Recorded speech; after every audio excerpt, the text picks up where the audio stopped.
Would love to hear you disprove evolution. Can we do that? If evolution is true, then you go through a progressive evolution, if you will, of these organisms evolving into an increasingly more being-like creature. The problem is there's zero evidence of that. The problem is you have these single-celled organisms and multi-celled organisms, and then there's just a giant gap in the fossil record. And you have animals, and then you have man. But we don't have a fossil record that takes us from single and multi-celled organisms into an entire species. And we just simply ignore that.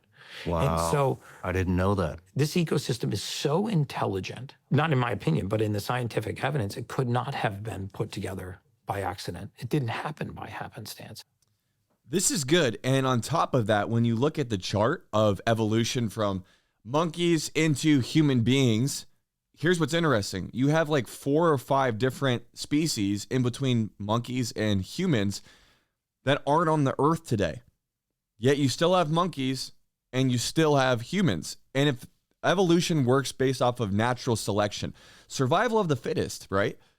You would have superior species dying off before the previous species. I thought version 1 of the species was the least fit. So why did it outsurvive all of the ones in between? Just please, somebody in the comments, help it make sense. Because genuinely, I haven't seen any sort of intelligent argument trying to explain that and help it seem plausible. But when you look at the Bible and you look at God's design for people, made in his image, unique as a species, able to communicate and think and imagine like God does, to me, it takes more faith to believe in evolution than to believe in creation.